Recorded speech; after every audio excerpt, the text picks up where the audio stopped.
बिस्मिल्लाहिर्रहमानिर्रहीम, अस्सलामुअलैकुम and very good morning. आप देख रहे हैं सुबह सवेरे पाकिस्तान और मैं हूं आपके साथ सैयदा इकरा बुखारी। आज मौसम बड़ा ठंडा है, वक्फे वक्फे से बारिश जो है वो जारी है लाहौर में। तो अगर मौसम की बात करें तो बड़ा ज़बरदस्त मौसम हो गया है और उम्मीद करती हूँ ऐसे ठंडे मौसम में आप सब खैरियत से होंगे और खूब ज़बरदस्त किस्म के नाश्ते भी चल रहे होंगे, गर्मा गर्म पराठे खा रहे होंगे यकीनन आप सब। कुछ लोगों ने तो नाश्ता कर लिया होगा, दफ्तर चले गए होंगे, मेरी तरह दफ्तर आ गए होंगे, लेकिन कुछ लोग जो घरों में बैठे हैं और ख़ास तौर पर जो बेटियां, ज़िम्मेदार बेटियां घरों में बैठी हैं, उनको चाहिए कि आज गर्मा गर्म अपने हाथों से पराठे बनाएं और अपने पेरेंट्स को, अपने बहन भाइयों को नाश्ते भी करवाएं और अपनी ज़िम्मेदारी का भरपूर एहसास जो है ना वो जगाएं, घर में दिखाएं कि हाँ जी हम हैं और हमारी ये ज़िम्मेदारी है। क्योंकि इंसान चाहे ज़िंदगी के किसी भी शोबे में हो, क्यों ना वहाँ पर क्या कुछ कर रहा हो, कोई कुछ भी काम कर रहा हो, उस वक्त तक उसको अपनी जो जिम्मेदारी है उसका एहसास नहीं होगा जब तक वो वहाँ पर भरपूर तरीके से काम ना कर ले। तो अगर आप कहीं पर भी मौजूद हैं तो अपनी मौजूदगी का एहसास दिलाएं, वहाँ पर अपनी ज़िम्मेदारी का भरपूर एहसास दिलाएं। क्योंकि जब आप काम करेंगे और आप अपना तन मन धन एक कर देंगे उस काम करने के लिए और उस काम में मेहनत करेंगे तो वो मेहनत नज़र भी आएगी यकीनन। तो जब मेहनत नज़र आएगी तो वो तमाम चीज़ें यही हैं कि आप अपनी ज़िम्मेदारी का आपको एहसास है और अपनी ज़िम्मेदारी दिखाते हुए और अपना काम मेहनत से कर रहे हैं और आपको यकीनन उस काम में फिर कामयाबी भी मिलेगी। तो इसलिए मैं आपको कहती हूँ कि अगर आप कहीं पर भी मौजूद हैं, आप अगर ऑफिस में हैं, स्कूल में बच्चे अगर होमवर्क करते हैं, जिस तरह कुछ बच्चे होते हैं कि भाई होमवर्क नहीं करना, आज मौसम जिस तरह कि बड़ा अच्छा हो रहा है तो होमवर्क नहीं करना, तो उनको भी अपनी ज़िम्मेदारी का पूरा पूरा एहसास होना चाहिए, होमवर्क करना चाहिए टाइम पर। क्योंकि अगर साथ साथ काम करते रहेंगे तभी आप जब एनुअल एग्ज़ाम जब आएंगे तो उसमें अच्छे मार्क्स भी लेंगे, अच्छे ग्रेड्स भी लेंगे। तो अगर इसी किस्म की ज़िम्मेदारियों की अगर हम बात कर रहे हैं कि अगर देखा जाए कि मौसम बड़ा अच्छा है और आपने अपनी ज़िम्मेदारी का जो है ना भरपूर आपने एहसास दिलाना है लोगों को भी, अपने घर वालों को भी, और अगर आप घर में हैं अपने घर वालों का ख्याल रखें और दूसरों की मदद भी करें, तो आप हर जगह पर देख सकते हैं कि अपनी ज़िम्मेदारी का एहसास आप कहाँ कहाँ दिखा सकते हैं, कहाँ कहाँ दिलवा सकते हैं लोगों को। और आप अगर आप यही हम अपने पाकिस्तानी, अगर हम पाकिस्तानी हैं और हमें अपने मुनफरिद मतलब अंदाज में एक इनफरादी तौर पर हमारे पर ज़िम्मेदारियाँ क्या क्या हैं, हमने अपने मुल्क को साफ़ रखना है। जिस तरह के अगर हमने हमारे वज़ीर आज़म पाकिस्तान इमरान खान ने एक मुहिम शुरू की क्लीन एंड ग्रीन पाकिस्तान, तो अपनी अगर हम बात करें इंडिविजुअली हर इंसान की ज़िम्मेदारी है कि वो इस मुहिम में हिस्सा ले, बढ़ चढ़ के, चाहे अपने घर के आगे ही एक क्यों ना पौधा लगा दे। और अपने स्कूल में बच्चों ने बड़े ज़्यादा मुहिम चलाई और जी पौधे लगाए गए वहाँ पर भी। तो इस किस्म की ज़िम्मेदारियाँ जो हैं हमें इंडिविजुअली अपनानी चाहिए और अपनी जो है ना इस तरह की अपनी ज़िंदगी में अपने प्यारे पाकिस्तान के लिए खिदमत करनी चाहिए। तो अगर हम बात करें पाकिस्तान की और आज मौसम की अगर बात करें तो मौसम क्योंकि बड़ा ही हसीन है, मैंने पहले ही कहा कि बारिश जो है वक्फे वक्फे से हो रही है और बड़ी ठंड लग रही थी अगर मैं आ रही थी। तो देखते हैं महकमा मौसमियात का क्या कहना है, लाहौर के मौसम की क्या प्रोडिक्शन दे रहे हैं। तो लाहौर में अगर बात की जाए मौसम की तो कम से कम दर्जा 10, ज़्यादा से ज़्यादा 14 डिग्री सेंटीग्रेड रहने का इम्कान है।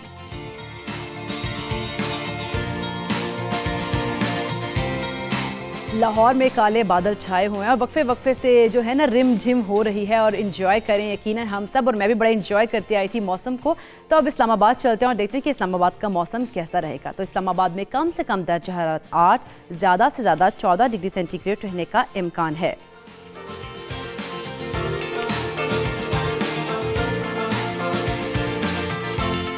तो इस्लामाबाद का मौसम भी बड़ा सुहाना है, वहाँ पर भी बादल जो हैं वो राज कर रहे हैं। तो कराची चलते हैं और देखते हैं कि कराची का मौसम कैसा रहेगा। कराची में कम से कम दर्जा हरारत 16, ज़्यादा से ज़्यादा 25 डिग्री सेंटीग्रेड रहने का इम्कान है।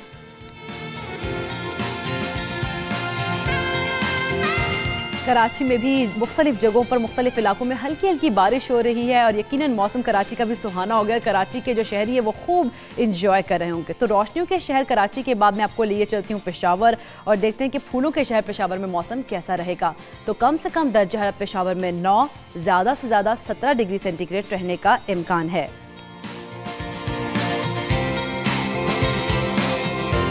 पेशावर का मौसम भी बड़ा खुशगवार है, बड़ा ज़बरदस्त है। अब कोयटा चलते हैं और देख लेते हैं कोयटा का मौसम कैसा रहेगा।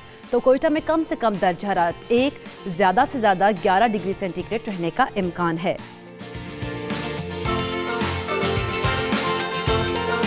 तो कोयटा का मौसम भी सर्द हो गया है। अब आज़ाद कश्मीर चलते हैं और देखते हैं कि कश्मीर में मौसम कैसा रहेगा। महकमा मौसमियात के मुताबिक आज़ाद कश्मीर में कम से कम दर्जा हरारत -1, ज़्यादा से ज़्यादा 9 डिग्री सेंटीग्रेड रहने का इम्कान है।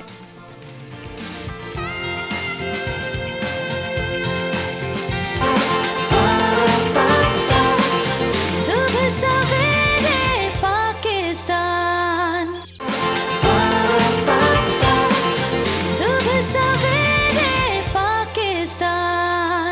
आगे बढ़ते हैं अपने अगले सेगमेंट की जानिब। और जनाब, ये अगले सेगमेंट में हमारे गेस्ट कौन से हैं? फरीद, जरा कॉल तो मिलाइएगा हमारे गेस्ट को। आपका मतलूबा नंबर इस वक्त बंद है, बराए मेहरबानी कुछ देर बाद कोशिश कीजिए। आप मतलूबा नंबर बंद है। फरीद, जरा दोबारा कॉल मिलाइएगा। आपका मतलूबा नंबर इस वक्त बंद है, बराए मेहरबानी कुछ देर बाद कोशिश कीजिए। ये कॉल नहीं मिल रही है जनाब, हमारी कॉल नहीं मिल रही, लेकिन आवाज़ तो हमें आ रही है। आवाज़ किसकी है? आपने वैसे कॉल जब मिलाते हैं, आप कहते हैं नंबर बंद जा रहा है, आप परेशान हो जाते हैं कि भाई अगला बंदा फ़ोन क्यों उठा रहा है या फ़ोन उसका बंद जा रहा है, परेशानी होती है। लेकिन कभी आपने ये सोचा है कि ये जो आवाज़ आती है कि भाई आपका मतलूबा नंबर फ़िलहाल बंद है या आपका मतलूबा नंबर जो है या इस वक्त किसी दूसरी लाइन पर मसरूफ़ है, कभी सोचा आपने कि ये आवाज़ किसकी है? तो चले मैं आज आपको इस खूबसूरत आवाज़ की जो शख्सियत है उनसे मिलवाती हूँ। और सुबह सवेरे पाकिस्तान का हिस्सा बनेंगी हमारी सीनियर वॉइस ओवर आर्टिस्ट हैं फ़रहीन मलिक, जिन्होंने बड़े ड्रामास की टाइमलाइन भी की है और बड़ी खूबसूरत आवाज़ है इनकी यकीनन। तो अस्सलाम वालेकुम फ़रहीन, कैसी हैं आप? जी वालेकुम अस्सलाम, मैं ठीक हूँ, आप बताइए। इतनी सारी तारीफें और इतना interesting. You deserve it, you deserve it. Farheen, हमारे व्यूवर्स को वैसे बताइएगा ये वॉइस ओवर आर्टिस्ट होता क्या है? वॉइस ओवर आर्टिस्ट वो होता है कि जो हर चीज के पीछे आवाज का जो काम करता है वो वॉइस ओवर आर्टिस्ट करता है। चाहे वो बड़ी सी बड़ी फिल्म्स हो, इवन जितनी फिल्म्स बनती हैं वो बगैर डबिंग के नहीं बनती। और यूजुअली डबिंग वगैरह जो कुछ भी होता है वो एक वॉइस ओवर आर्टिस्ट कर रहा होता है। फिल्मों की तो ऑब्वियसली एक्टर्स कर रहे होते हैं, बट हर चीज को एक आवाज चाहिए होती है। यानी कि शक्ल अच्छी होने के साथ साथ आवाज का अच्छा होना बहुत जरूरी है। तो सिर्फ और सिर्फ आपको एक अच्छी खूबसूरत सी शक्ल दिख रही हो लेकिन आवाज बस एवरेज दिख रही हो, सुनाई दे रही हो, तो वो बड़ा मजे का नहीं लगता। तो उसको पूरा का पूरा कंप्लीट करने के लिए एक वॉइस ओवर आर्टिस्ट होता है जो कि उस खूबसूरत शक्ल को एक खूबसूरत आवाज देता है। बिल्कुल। वैसे फ़रहीन, कितना मुश्किल होता है अगर एक एक्टर जो बड़ा खूबसूरत है और उसको ऐसी ही खूबसूरत आवाज में प्रेजेंट करना? सॉरी, दोबारा कहिएगा। मैं कह रही हूँ कि कितना मुश्किल होता है कि अगर एक इतना ज़बरदस्त करैक्टर है आपके सामने, बड़ी खूबसूरत शख्सियत का मालिक इंसान खड़ा है और उसकी वॉइस ओवर करना, उसके ऊपर आपने प्रेजेंट करना उसकी ऐसी शख्सियत को अपनी आवाज़ के ज़रिए। मुझे लगता है जो जितना खूबसूरत होता है उसकी वॉइस ओवर करना उतना आसान हो जाता है। अच्छा। क्योंकि जितना कैरेक्टर थोड़ा सा कॉम्प्लिकेटेड होता है उतनी ही आपको ऑब्वियसली खूबसूरत आवाज बनाना ज्यादा आसान है बनिस्बत उस कैरेक्टर में जलन होना। सही। ये अच्छा, वैसे आपने क्योंकि ड्रामास की भी काफी ज्यादा टाइमलाइन की है, तो कोई ऐसा फेमस ड्रामा बताएं और उसकी हमें टाइमलाइन की जिस तरह से आपने वॉइस ओवर की ना वो भी करके ड्रामा बताऊं? अच्छा, ओके। वो फेमस ड्रामा मैं आपको बताऊं जो कि मैंने डब किया है। हाँ जी, वही। और इसका वॉइस ओवर भी करके बताना आपने। जिस तरीके से हाँ, ये ब्रांडिंग हो जाएगी। क्यों आप चाहती हैं कि मेरी नौकरी आज ही चली जाए? चले सुबह सवेरे पाकिस्तान की शो खत्म होने के साथ साथ ही मेरी नौकरी भी चली गई। अच्छा, नहीं, आपकी नौकरी हम बचा लेते हैं। आप सुबह सवेरे पाकिस्तान की टाइमलाइन की वॉइस ओवर कर दे के देखते रहिए सुबह सवेरे पाकिस्तान 9 से 11 और पीर से हफ्ता, इस तरह से करके उसकी बता दें। ओके, देखते रहिए सुबह सवेरे पाकिस्तान रोजाना सुबह 9 बजे से 11 बजे तक सिर्फ 92 न्यूज़ पर। ज़बरदस्त, ज़बरदस्त। अच्छा, वैसे फ़रहीन, आपको कब आइडिया हुआ कि आपकी आवाज़ इतनी खूबसूरत है माशाल्लाह से और आप वॉइस ओवर आर्टिस्ट बन सकती हैं? यार ऑनेस्टली स्पीकिंग, मैं बचपन से मुझे लगता है मैं शायद सेल्फ ऑब्सेस्ड इंसान हूँ। और मुझे लगता था कि दुनिया को नहीं लगता था, जब मैं रोती थी तो लोग अपने कान बंद कर लेते थे और जब मैं बहुत ज्यादा बोलती थी तो लोग कहते थे अल्लाह का वास्ता चुप हो जाओ। लेकिन मुझे तब भी लगता था कि मेरी आवाज बहुत खूबसूरत है और मैं बड़े होके रेडियो पे जरूर जाऊंगी। वॉइस ओवर आर्टिस्ट तो मुझे पता भी नहीं था कि होता क्या है, ऑनेस्टली स्पीकिंग। बट रेडियो का मुझे कंफर्म था, फॉर श्योर था कि मुझे रेडियो पे जाना है। तो कब से आपने स्टार्ट किया वैसे? मैंने स्टार्ट किया इन 2006। अच्छा, 2006 से आपने स्टार्ट कहाँ से लिया वैसे? रेडियो से लिया था स्टार्ट या कहीं और से? जी जी, मैंने 105 एक प्राइवेट रेडियो स्टेशन है, उसके कोयटा स्टेशन से मैंने स्टार्ट लिया था, क्योंकि मेरी पैदाइश, मेरा बचपन, मेरी स्कूलिंग, मेरा कॉलेज सब कोयटा का हुआ है। और मैंने वहां से स्टार्ट लिया। उसके बाद कराची में मुझे अपनी ग्रेजुएशन कंप्लीट करनी थी, कराची आई, फिर 105 कराची ज्वाइन कर लिया। और इंटरेस्टिंगली 105 कोयटा की फर्स्ट ऑन एयर वॉइस भी मैं ही हूँ, मतलब वो स्टेशन स्टार्ट ही मेरी आवाज से हुआ था। जबरदस्त, वेरी नाइस।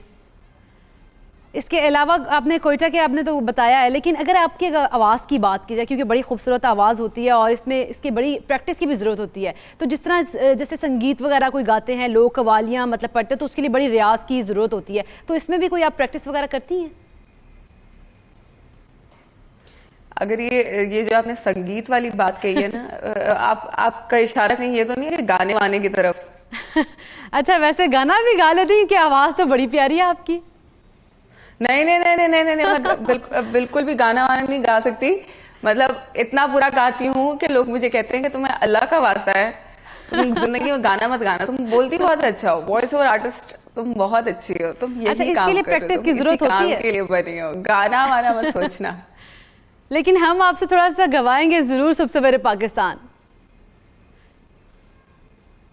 देखें प्लीज, आप क्यों चाहती हैं कि लोग आज के बाद मेरी आवाज से इतनी नफरत करें और एक नई वीडियो वायरल हो जाए इस अच्छा, गाने हमारा के साथ? वैसे फरहीन, हमारा काम है टैलेंट ढूंढना, तो हमने टैलेंट ढूंढ लिया। आपकी आवाज बड़ी खूबसूरत है, आप गा सकती हैं गाना भी। मैं बहुत बार कोशिश कर चुकी हूँ, क्योंकि आपसे पहले मुझे भी लगता था कि मैं गा सकती हूँ। नहीं, लेकिन आप गा सकती हैं। तो बहुत नहीं, ऑनेस्टली स्पीकिंग मैं नहीं गा सकती। आप अच्छा, आप चले यकीन करें, मैं कुछ नहीं गा गुनगुना सकती। के दिखा मतलब दें। मैं आपको गवाह दे सकती हूँ उसके। गुनगुना के दिखा दें कुछ। मैं गुनगुना के बोल के दिखा सकती हूँ, आप मुझे बताएं मैं आपको क्या बोल के वो बुलवाना में मैंने आपसे बड़ा कुछ है अभी स्टाइल में बता सकती हूँ, बट मैं आपको सुबह सवेरे पाकिस्तान सुनवाती हूँ। हमारा जो टाइटल सॉन्ग है वो आप हमें गुनगुना के दिखा दीजिएगा, ठीक है? जरा प्ले कीजिएगा। मैडम, मैं बचपन से जितने गाने सुनते आई हूँ, मुझे आज तक वो याद नहीं हुए। नहीं नहीं, ये बहुत आसान है, इसीलिए कैसे याद हो जाएगा? अच्छा फरहीन, सुने तो सही जरा। सुबह सवेरे पाकिस्तान। इतना थोड़ा सा है, चले सुना के दिखाएं आप। गुनगुना दे बेशक। देखें देखें आप मतलब थोड़ा रहम करें मुझ पे, कितना सुर में गाया हुआ है। ये एक्चुअली किसने गाया है? ये सिंगर है जिन्होंने गाया। नहीं, उनका नाम क्या है? अच्छा, उनका नाम, मेरा नाम मैं अपना नाम ले रही थी, इकरा बुखारी ने गाया ये। बट ऑनेस्टली अगर ये आपने गाया या नहीं, जस्ट किडिंग, मतलब आप प्लीज रहम करें मुझ पे। फरहीन, अच्छा वैसे आपको अपनी आवाज फोन पर सुनकर कैसा लगता है? मुझे अपनी आवाज हर जगह सुन के बहुत अच्छा लगता है ऑनेस्टली। अच्छा। और लोग अब पहले लोग जानते नहीं थे, लोग पसंद करते थे लेकिन लोग जानते नहीं थे। और मुझे लिटरली शॉक लगा कि लोग इतना ज्यादा आपको पसंद करेंगे। और बिलीव करें, जब ये वीडियो वायरल हुई थी, ये कोई इंटेंशनल कुछ भी नहीं था, ये सब कुछ बहुत ही अनइंटेंशनल था। और उसके बाद जब ये सब कुछ हुआ, मैंने जहां जहां जिस पेज से जिस जगह से वो वीडियो वायरल हुई और मुझे दिख रही हुई, मैंने उसके जाके नीचे सारे कमेंट्स पढ़े, क्योंकि यूजुअली लोग क्रिटिसाइज भी बहुत ज्यादा करते हैं। और मेरे लिए बहुत शॉकिंग था कि मुझे एक भी क्रिटिसिज्म अपने बारे में नजर नहीं आया। और सिर्फ लोग अप्रिशिएट कर रहे थे, तारीफें तारीफें तारीफें। तो मैं इस चीज से ही मुझे लगता है हम भी आपकी बड़ी तारीफ करते हैं फरहीन, लेकिन हमारे व्यूवर्स को जरा कुछ बोल के दिखा दे, लाइक आपका नंबर जी पावर्ड ऑफ है या दूसरी लाइन पे मसरूफ है, इस किस्म के जो जुमले हमारे व्यूवर्स को भी बोल के दिखाइएगा। अच्छा, मैं आपको एक सिर्फ जुमला बोल के दिखा देती हूँ।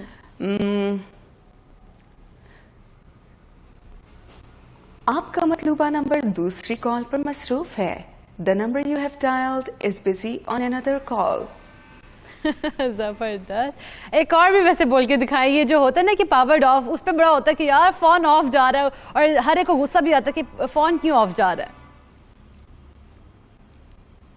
यार एक्चुअली अच्छा मैं बोल देती हूँ। आपका मतलूबा नंबर इस वक्त बंद है, बराए मेहरबानी कुछ देर बाद कोशिश कीजिए। The number you have dialed is powered off. Please try again later. जबरदस्त जबरदस्त। अच्छा फरहीन, फैमिली में आपको किस किसने सपोर्ट किया, मतलब किस तरह से वो खुश होते हैं वो आपकी आवाज़ सुन के, क्योंकि हर एक को तो हर एक के घर में, हर एक के फ़ोन में आपकी आवाज़ सुनी जाती है। मुझे बहुत ज़्यादा सपोर्ट किया फैमिली ने, और ऑनेस्टली स्पीकिंग मुझे लगता है कि आज अगर मैं यहाँ पे मौजूद हूँ तो मेरी मेहनत के साथ मेरी पूरी फैमिली की बहुत बड़ी सपोर्ट है। क्योंकि और मुझे लगता है कि हर फैमिली को सपोर्ट करना चाहिए अपने बच्चों को, बिकॉज वो कुछ भी कर रहे हैं, आपको उस टाइम शायद समझ भी नहीं आ रहा होता। अब मैं जब पहले बोलती थी तो मेरी फैमिली में किसी को समझ नहीं आता था, बट हाँ एक चीज अच्छी थी कि वो उस चीज को क्रिटिसाइज भी नहीं करते थे, बहुत ज्यादा सपोर्टिव नहीं थे कि बेटा क्या पढ़ाई छढ़ाई छोड़ गई, तुम क्या काम शुरू कर दिया तुमने, खानदान में हमारे किसी ने नहीं किया, हमारे खानदान में लोग डॉक्टर हैं, इंजीनियर हैं, ये क्या वॉइस ओवर आर्टिस्ट है, ये क्या नया काम तुमने शुरू कर दिया है। हाँ। लोग क्या कहेंगे, खानदान वाले क्या कहेंगे कि हमारी बच्ची क्या कर रही है। लेकिन आपको अप्रिशिएट करना चाहिए, आज वही खानदान वाले देखे ना, मतलब बिल्कुल बिल्कुल ऐसे ही है। अच्छा वैसे क्योंकि आप वॉइस ओवर जब कर रही होती हैं तो आवाज़ की केयर करने की बड़ी ज़्यादा होती है कि एहतियात से आपको रहना चाहिए। कुछ ऐसा मतलब कुछ लोग होता है ना कि भाई लड़कियां होती हैं उनको तो बड़ा दिल करता है कि कुछ ना कुछ मज़ेदार कोई स्पाइसी चीज़ें खाएं, तो उससे गला ख़राब होने का बड़ा खदशा होता है, तो आप कैसे हिफाजत करती हैं अपनी आवाज़ की?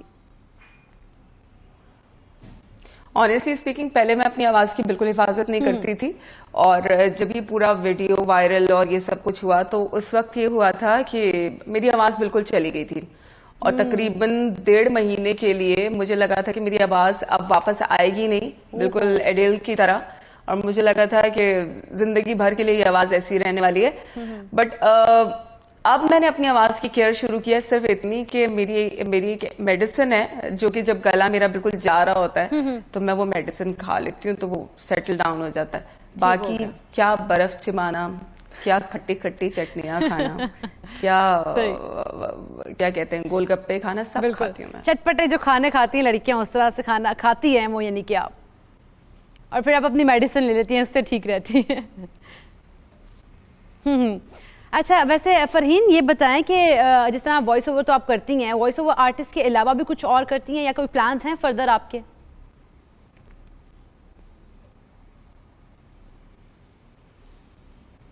फरहीन आप क्या, मेरी आवाज़ आ रही है आपको? जी अब आ रही है। हाँ मैं ये कह रही हूँ कि जैसे वॉइस ओवर आर्टिस्ट तो आप हैं ही, इसके अलावा भी आप कोई काम करती है, लाइक आपका कोई और फर्दर प्लान्स भी हैं? मैं इसके अलावा ऑन एंड ऑफ कोई होस्टिंग प्रोजेक्ट्स वगैरह, रेड कार्पेट्स वगैरह होस्ट कर लेती हूँ, या फिर इसके अलावा हाँ जानवरों के लिए बहुत काम करती हूँ, जो हमारे सड़कों पे स्ट्रेज हैं उनके लिए। ऑनेस्टली मैं ये बात ये सबको पता है कि मैं अपनी फाउंडेशन पे काम कर रही हूँ, लेकिन ये बात किसी को नहीं पता कि मैं रोज ये जितनी मेहनत कर रही होती हूँ, जितनी जगहों पे वॉइस ओवर्स करती हूँ, या जितने ज्यादा पैसे अपने पास बचा पा रही हूँ, ये एक्चुअली मैं अपनी फाउंडेशन के लिए जमा कर रही हूँ। और रोज जितने प्रोजेक्ट्स मुझे मिलते हैं उसमें से 70% जो मेरे पास पैसे आते हैं वो रोज इन सड़क के जानवरों के खाने पे खर्च करती हूँ। जबरदस्त, बड़ा जबरदस्त काम कर रही हैं, बहुत अच्छा काम कर रही हैं फरहीन। आपका बहुत बहुत शुक्रिया कि आपने अपनी खूबसूरत आवाज़ के साथ सुबह सवेरे पाकिस्तान का हिस्सा हम बनी है, और हमें आपने बहुत शुक्रिया आपका। तो नाज़रीन आज मैंने आपको मिलवा दिया है उस खूबसूरत आवाज़ से भी, क्योंकि आवाज़ के साथ साथ उनकी खूबसूरत शख्सियत भी है। अब मुझे यहाँ पे ब्रेक का कहा जा रहा है, तो ब्रेक लेंगे हम, कहीं मत जाइएगा, देखते रहिए सुबह सवेरे पाकिस्तान।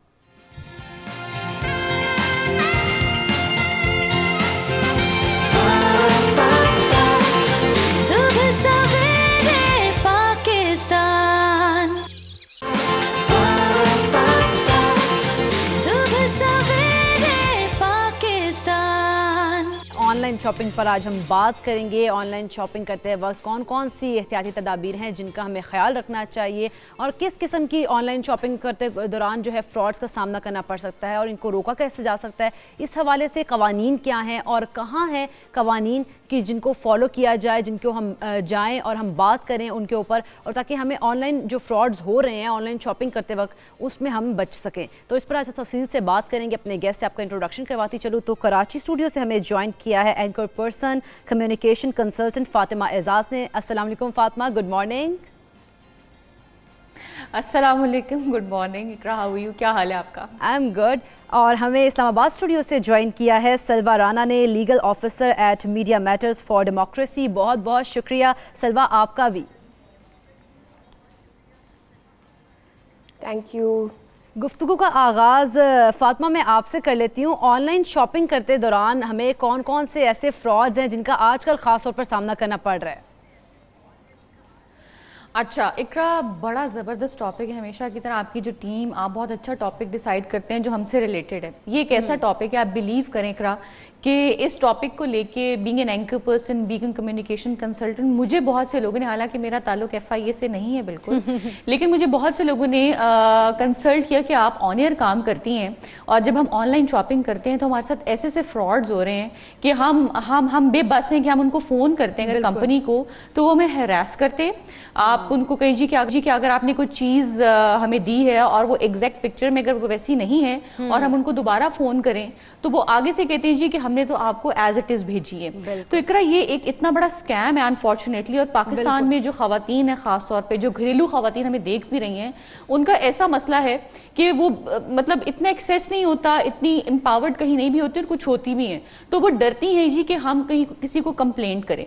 तो जो सबसे बड़ा मसला ये होता है कि अगर आप एक फॉर एग्जाम्पल आप एक जैसे रिसेंटली मेरी एक फ्रेंड है, उन्होंने मुझे बताया कि जी मैंने अपने बच्चों के लिए, उनकी छोटी बेटी है, तो मैंने जो स्वेटर्स हैं वो एक कंपनी, मैं आई डोंट नो कि मुझे नाम भी लेना चाहिए, उन्होंने एक छोटा सा जैकेट ली, वुलन जैकेट और हैट थी, वो ऑर्डर की।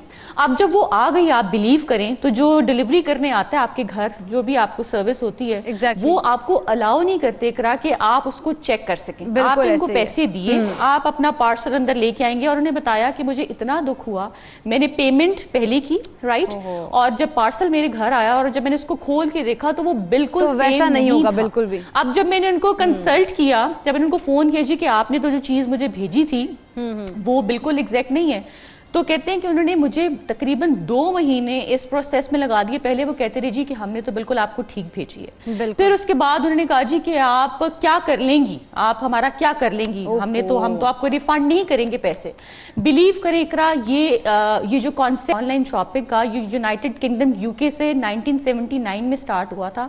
अगर आप बाहर के मुल्क में देखें तो वहां पर बड़ा ट्रस्ट है, आप लोगों को वो अपॉर्चुनिटी देते हैं कि आप खुद सिलेक्ट करें और विद इन 14 डेज जो भी आपके आप चीज परचेज करनी है सिलेक्ट करके आप उसको वापस भी भेज दें। लेकिन अनफॉर्चुनेटली अगर आप इंस्टाग्राम पे देखें, फेसबुक पे देखें, सोशल मीडिया पे देखें तो ये जो सारी साइट्स हैं इसके ऊपर लिखा होता है no refund, no return and no checking, जिसकी वजह से इतना मिसट्रस्ट है कि बिलीव करें, आई लव शॉपिंग, जो चीजें मंगवाई लेकिन हम लोगों को टाइम नहीं होता, ऑनलाइन मंगवा लेते हैं। बिल्कुल, और जब ऑनलाइन आती है तो वो चीजें वैसी होती हैं जैसे हम पिक्चराइज किया होता है उसको।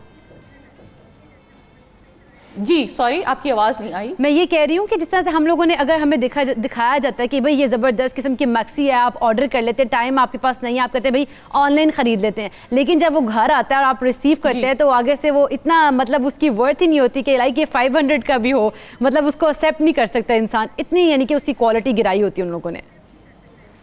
एग्जैक्टली और ऐसा हो रहा है। इवन ब्रांड्स, अगर आप ब्रांड्स की बात करें, जो पाकिस्तान के नामवर ब्रांड्स हैं जो हम ऑनलाइन क्या हम मॉल्स में जाकर उनकी शॉपिंग करते हैं, उनके साथ ये प्रॉब्लम हो रहा है कि फैब्रिक का इशू होता है। और सबसे बड़ा प्रॉब्लम, चले इशू हो गया इकरा, जब आप उनको कंप्लेन करते हैं, आप उनसे राब्ता करते हैं तो वो आपसे बदतमीजी करते हैं। अब इसमें बड़ी इंटरेस्टिंग बात यह है कि आपको हमारे कंज्यूमर्स जो है, मैं और आप, हमें पता ही नहीं कि पाकिस्तान के अंदर लॉज हैं, हमारे राइट्स का पता ही नहीं।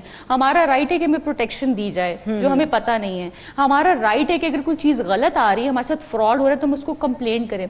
हम इसी उसमें रहते हैं। अब बहुत सी खवातीन, मुझे पता है कि जो घरेलू खवातीन है, जिनके बच्चे हैं, वो मॉल्स में जाके शॉपिंग नहीं कर सकती क्योंकि टाइम नहीं होता। टाइम ही नहीं होता। मैंने बहुत सी लड़कियों को कहा कि भाई तुम क्यों करती हो, तुम्हें चाहिए कि अगर ऑनलाइन तुम्हारे साथ फ्रॉड हो रहा है तो गो फॉर शॉपिंग। उन्होंने कहा कि जी फातिमा, जब हमारे बच्चे छोटे हैं तो हम कैसे छोड़ के जाएं। अब पहले जमाने में तो ऐसे होता था, हमारी माएँ चली जाती थी, सब काम करती थी। आज इतना मिसट्रस्ट हो गया कि आप किसी के पास अपने बच्चों को छोड़ नहीं सकते, मॉल्स में जाए, आपको बच्चे तंग करते हैं। तो it's a very convenient way to shop online, but unfortunately हमारे माशरे के अंदर आसानी तो है, लेकिन जब हम खरीद लेते हैं तो वो मसाइल भी पैदा होते हैं, हम लोगों को चीज़ वैसी नहीं मिलती जिस तरह की हमें दिखाई जाती है।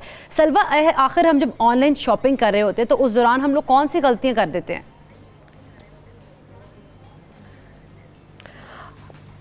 हाँ, अच्छा तो मैं पर्सनली बहुत बड़ी ऑनलाइन शॉपर हूँ। मुझे एक काइंड ऑफ एक एडिक्शन सी हो गई है, because I just don't want to go to the malls. वो घर पे बैठे बैठे आ जाता है ना, वो बहुत मज़ा आता है मुझे। तो उसमें ये कि मुझसे भी शुरू में कुछ गलतियाँ हुई हैं। उसमें सबसे पहले ये कि आप चेक कर लें कि जो सेलर है वो किसी रजिस्टर्ड एड्रेस पे है या वो रजिस्टर्ड कंपनी है या नहीं। तो ये पता है बहुत बड़ी चीज़ है जो हम अक्सर इसको इग्नोर कर देते हैं कि अक्सर लोग जो होते हैं अपने घर में बैठ के वो बाहर से स्टॉक मंगवाते हैं और फिर वो यहाँ आके बेच देते हैं, और हमें लगता है कि अच्छा चलो ठीक है यार, इन्होंने क्या रजिस्टर करना है जाके। बट आप उनसे चेक करें कि अच्छा क्या आपने अपना जो भी बिज़नेस है वो रजिस्टर कराया। आप उसको FBR की वेबसाइट पर जाके चेक कर सकते हैं कि आर दे पेइंग टैक्सेस। सो अक्सर ये होता है कि जब आप कोर्ट में कंप्लेन लेके जाते हैं ना, तो वो या इवन FIA के पास जाते हैं कंप्लेन लेकर, तो वो कहते हैं अच्छा जी आप हमें एड्रेस दें। जब आपको एड्रेस देते हैं तो वो एड्रेस कोई बोगस एड्रेस होता है, इट्स अ फेक एड्रेस, ठीक है। और because it's a fake address तो ना उस पर कार्रवाई हो सकती है, ना उस पर नोटिस जा सकते हैं। सो आई थिंक अब बहुत ज़्यादा विजिलेंट रहना चाहिए कि इन्होंने अपना एड्रेस, कॉन्टैक्ट डिटेल्स रखी। आप थोड़ा सा अपना खुद बैकग्राउंड चेक कर लेंगे कि किस एरिया में है, अगर जाके देख सकते हैं तो देख लें। हाँ, अगर जाके देख सकते, अगर वैसे जाके नहीं देख सकते तो फिर हमें कैसे पता लगेगा उस वेबसाइट का या वो कहाँ पर रहती है, उसका एड्रेस क्या है? हाँ बिल्कुल, क्योंकि लोगों के पास टाइम नहीं है शॉपिंग करने का, मतलब बाहर से जाके शॉपिंग की जाए। हाँ नहीं बिल्कुल। सो अगर जो यूजुअली जो फ्रॉडुलेंट वेबसाइट्स होती हैं जो सेल कर रही होती हैं, उन्होंने अपना एड्रेस मेंशन ही नहीं किया होता। मोस्टली हम फेसबुक पे शॉप करते हैं या इंस्टाग्राम पे शॉप करते हैं, ठीक है। उन्होंने कभी अपनी वेबसाइट लिंक पे कोई एड्रेस नहीं डाला हुआ होता, ठीक है। अगर ठीक है आप एड्रेस वेरीफाई नहीं कर सकते, आप उनको FBR, आप उनसे पूछे कि अच्छा आपका रजिस्टर्ड नेम क्या है, मैं आपको FBR की वेबसाइट पे चेक कर लेती हूँ।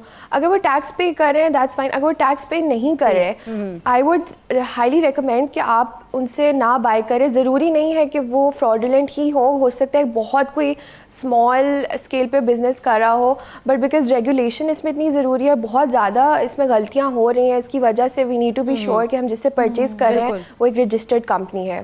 चलें जी, जितनी भी मेरी बहनें, जितनी भी खवातीन घर में बैठी इस वक्त सुबह सवेरे पाकिस्तान देख रही हैं, वो कान खोल के सुन लें और इस पे अमल दरामद भी ज़रूर करें कि ऑनलाइन शॉपिंग करते वक्त आपको किन किन चीज़ों में एहतियात बरतनी है।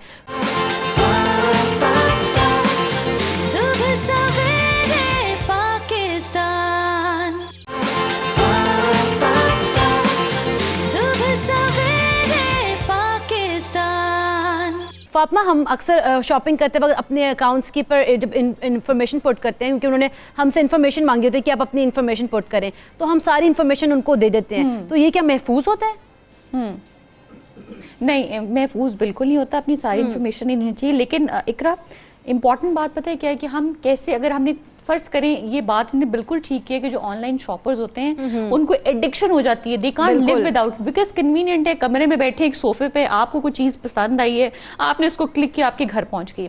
लेकिन इकरा, अब अगर हमने फर्ज करें, हमें ये भी पता है कि पाकिस्तान के अंदर ये प्रॉब्लम है कि रिफंड नहीं होगा, आपको पैसे वापस नहीं मिलेंगे, आप FIA जो मुतल्लिका कंप्लेंट सेल्स हैं उन वो इतने रिस्पॉन्सिव नहीं, तो फिर क्या करें इकरा कि हमने चीज भी खरीदनी है। इसमें मैं आपको दो चीज जिसके गोर हैं अगर बता दूं तो शायद आप बहुत हद तक सेफ हो जाएं। एक चीज, जो आप उस वेबसाइट को खोलें इंस्टाग्राम, फेसबुक, कोई भी सोशल मीडिया पोर्टल, आपने ये देखना है कि रिव्यूज से आपको बड़ी हेल्प मिलती है। लेकिन इसमें जो रिव्यूज हैं, वेबसाइट के रिव्यूज को आप कभी कंसल्ट ना करें, आप फेसबुक पे जाके देखें, रिव्यूज पढ़ें। अच्छा, रिव्यूज में बहुत चालाकी होती है। होता ये चालाकी ये करते हैं वो कि अपने ही बंदे जो है ना वो अच्छी चीजें लिखना शुरू कर देते हैं। उसके लिए होता है कि आप उसको अगर बाकायदगी से, ये आपने बड़ी चालाकी को उनकी जो है ना उसकी निशानदेही किया, बेरकाब की है। लेकिन और ये होता है कि अगर आपको कोई फेक अकाउंट लगे तो आप जाके उसको चेक करें। और सबसे इंपॉर्टेंट चीज व्हाट आई बिलीव इज कि अगर आपको कोई चीज पसंद आ गई है तो हमेशा जो लो अमाउंट बजट की चीज है उससे शॉपिंग करें, ताकि आपका एक ट्रस्ट डेवलप हो जाए उस साइट के साथ, उस ऑनलाइन रिटेलर के साथ। तीसरी इंपॉर्टेंट चीज में ये भी बात करनी चाहिए, सारे रिटेलर्स बुरे नहीं होते, कुछ हमारा भी कसूर है।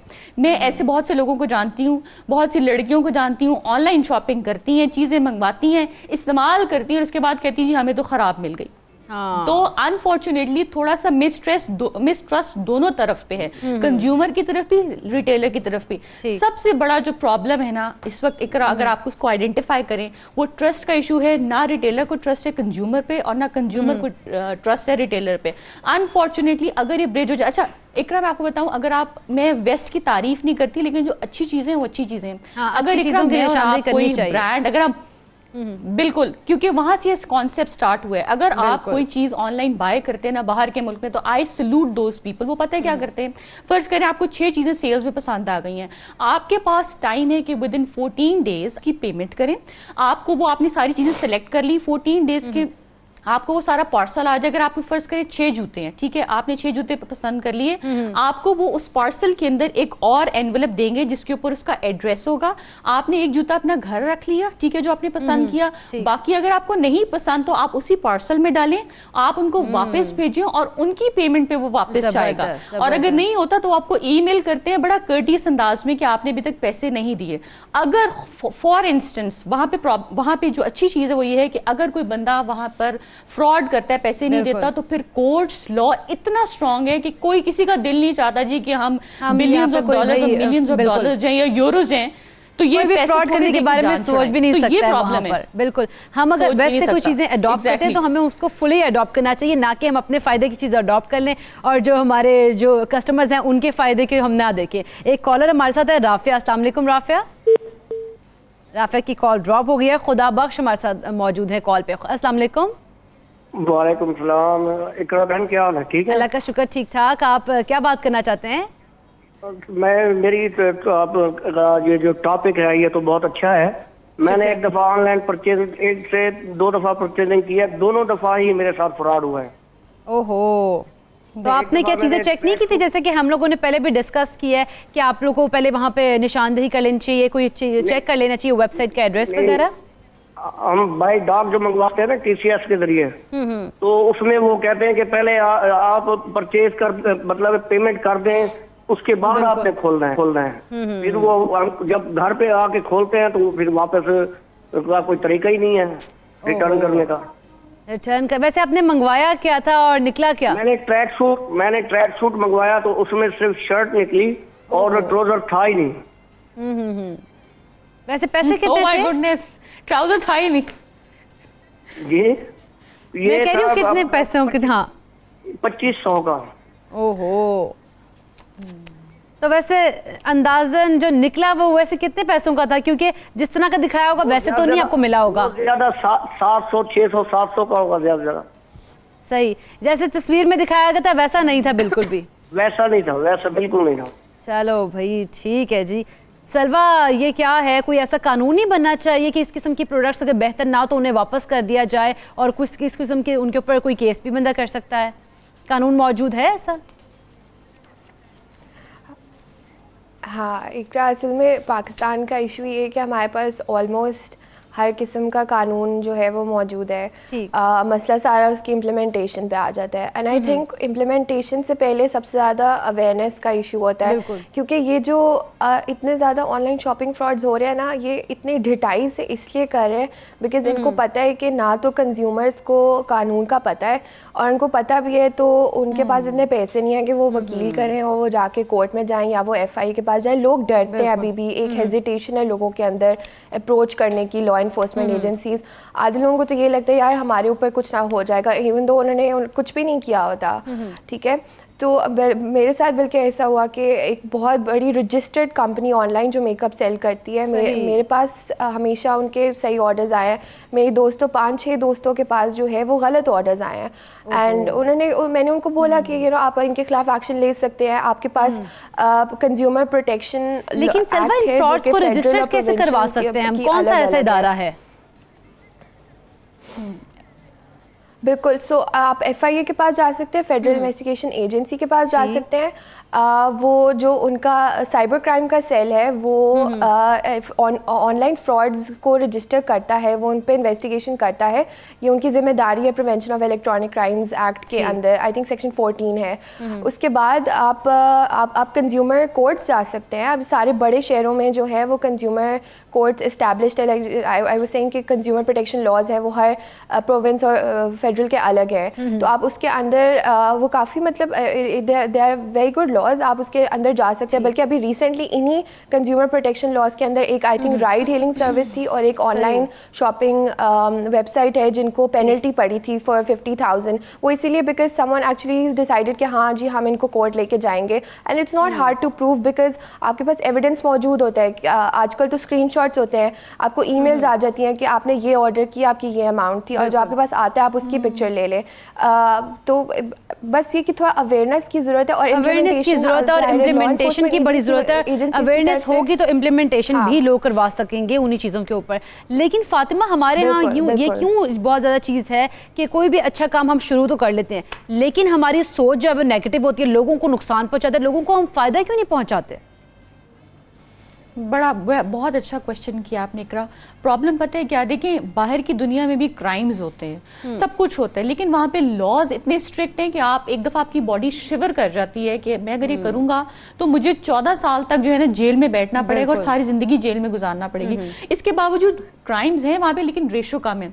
आपने ये बहुत इंपॉर्टेंट क्वेश्चन मेरे ख्याल से रिटेलर्स भी ये सुने और जो कंज्यूमर्स हैं वो भी सुने कि आपकी सजा क्या है। अगर आप 2016 में नेशनल असेंबली में बिल पास किया था, साइबर क्राइम लॉ बिल, और इसकी जो सजा है ना इकरा, ये तमाम है, मेरे ख्याल से इसको लाउड एंड क्लियर हो जाना चाहिए। वो 14 साल आप कैद और 5 मिलियन रुपीस तक जुर्माना आपको हो सकता है। थोड़ा सा अभी रिसेंटली आपने बहुत चीजें सोशल मीडिया पे देखी हैं, वायरल हुई हैं वीडियोस नेगेटिव। FIA ने अच्छा काम कर रही है, हमारा जो इदारा है, आपको उधर जाने की भी जरूरत नहीं है इकरा, आप ऑनलाइन कंप्लेंट जो है उसको रजिस्टर कर सकते हैं।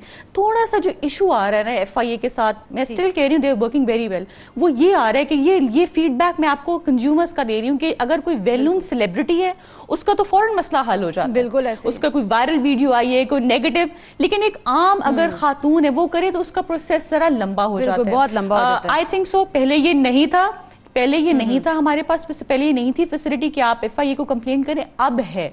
दूसरी बात है कि मैं रिक्वेस्ट करती हूँ कि ठीक है, I know it's an addiction online shopping, लेकिन आप कन्वीनियंस भी है, टाइम भी सेव होता है। मुझे लगता है कि ये जो ऑनलाइन शॉपिंग है it's like a fast food, जाते जाते जैसे आप खाना बर्गर पकड़े और खा लें, इसी तरह ही होता है कि आप फटाफट घर बैठे आप चीज ऑर्डर करें। लेकिन इतना मिसट्रस्ट है, मैं कहूंगी कि आपकी जो हार्ड अर्न मनी है इकरा, इसको सोच समझ के खर्च करें।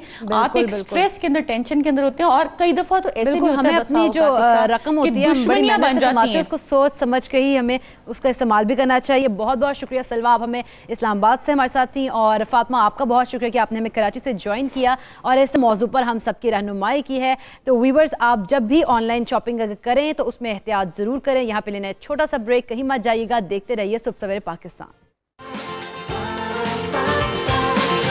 सुबह सवेरे पाकिस्तान, सुबह सवेरे पाकिस्तान। ठंड बढ़ गई है, ऐसे में खांसी, नज़ला, ज़ुकाम और गले और सीने के मसाइल पैदा हो रहे हैं। ये मसाइल क्यों पैदा हो रहे हैं, कैसे पैदा होते हैं, इनसे बचना कैसे है, इस पर आज हम तफसील से बात करेंगे। अपने गेस्ट से आपका इंट्रोडक्शन करवाती चलूँ तो लाहौर स्टूडियो में हमें ज्वाइन किया है जोहा सुहेल ने, माहिर ग़िज़ाइयत हैं। बहुत शुक्रिया जोहा आपके कीमती वक्त का। और कराची स्टूडियो से हमें ज्वाइन किया है डॉक्टर ईसा, हर्बलिस्ट हैं, आप सबके और हम सबके फेवरेट हैं। बहुत बहुत शुक्रिया ईसा भाई आपके वक्त का भी। और कुछ ही देर में कराची से ही हमें ज्वाइन करेंगे आगा अब्बास साहब, माहिर तिब हैं। तो गुफ्तगू का आगाज़ मैं आपसे कर लेती हूँ जोहा। सर्दियों में इन्फेक्शन इतनी ज़्यादा आम क्यों हो जाती है, नज़ला, ज़ुकाम, खांसी? सर्दियों में जब भी मौसम बदलता है, सर्दियों से जब गर्मी आएंगी और जब गर्मियों से सर्दी आएंगी, तो हमेशा हम लोगों के ऊपर जिस तरह की नज़ला, ज़ुकाम, खांसी की आप बात करें, ये वायरस हम पर अटैक करते हैं, क्योंकि ये एक ऐसा टाइम पीरियड होता है जिसमें हमारी क़ुव्वत मुदाफ़िअत थोड़ी कमज़ोर हो रही होती है। और जिन लोगों की क़ुव्वत मुदाफ़िअत कमज़ोर होती है और जब उन पर वायरस, बैक्टीरियाज अटैक करते हैं, तो फ़ौरन वो इस मसले का शिकार हो जाते हैं। तो जिन लोगों की क़ुव्वत मुदाफ़िअत बेहतर होती है, जो स्ट्रॉन्ग होती है, जिनकी इम्यूनिटी स्ट्रॉन्ग होती है, उन लोगों के ऊपर इन चीज़ों का मसला थोड़ा कम होता है। अच्छा, अब हम लोग सिर्फ कंसिडर करते हैं कि नज़ला, ज़ुकाम, खांसी यही एक वायरल इन्फेक्शन या बैक्टीरियल इन्फेक्शन में आ जाती है, जबकि हेपेटाइटिस ए और ई भी एक ऐसा बीमारी है जो कि वायरसेस की वजह से हम पर आती है। तो सिर्फ लोगों को इस टाइम पे इनसे नहीं, बल्कि हेपेटाइटिस ऐसे मर्ज से बचने के लिए भी अपने आप को शुरू से ही कंसिडर कर लेना चाहिए।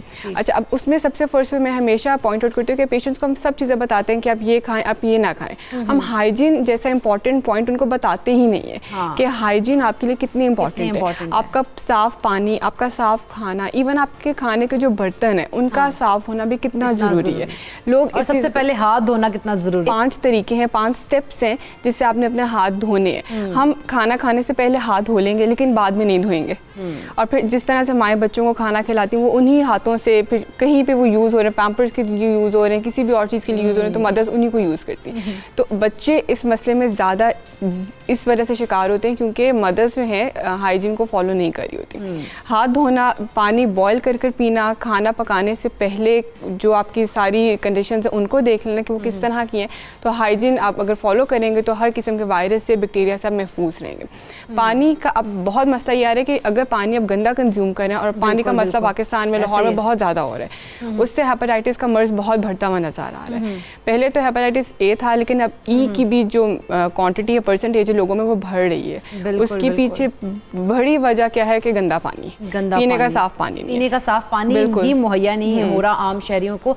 लेकिन ईसा भाई, वैसे अगर सर्दियों में हम बात कर रहे हैं मसाइल की, वायरल इन्फेक्शंस की, तो बहुत ज़्यादा जो है ना चेस्ट इन्फेक्शन बहुत ज़्यादा आम होती है। ख़ास तौर पे जो छोटे बच्चे हैं, 6 माह के बच्चे जो होते हैं या उनसे छोटे जो बच्चे होते हैं, उनको चेस्ट इन्फेक्शन हो जाए तो क्या हल है उस मसले का?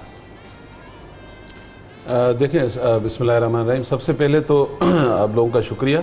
अच्छा, ये क्योंकि वेदर जब चेंज होता है, इंसानी बॉडी जो अल्लाह ताला ने बनाई है, गर्मी से जब सर्दी की तरफ ट्रैवलिंग करती है, मौसम चेंज होता है, तो ऑफ कोर्स हमारे बॉडी के केमिकल भी चेंज होते हैं। और ज़्यादातर लोगों में, क्योंकि इन्फॉर्मेशन शायद लोगों को नहीं होती कि वो ऑलरेडी एलर्जी में होते हैं, लेकिन वेदर की वजह से बहुत सारे लोगों की सर्दी में एलर्जी ट्रिगर हो जाती है, जिसकी वजह से भी वो नज़ला, खांसी में रहते हैं और गर्मी में वो नॉर्मल हो जाते हैं। अब आपने बात की है बच्चों की, क्योंकि साल का बच्चा है या 6 महीने का है या 1.5 साल का, तो वो बेचारा खांसी तो निकाल नहीं सकता, तो वो सीना पूरा भर जाता है और माँ बाप फिर मजबूर हो जाते हैं कि वो एंटीबायोटिक खिलाते हैं। और एंटीबायोटिक के बारे में मुझे उसके बारे में डिटेल बताने की ज़रूरत नहीं, ये सब जानते हैं।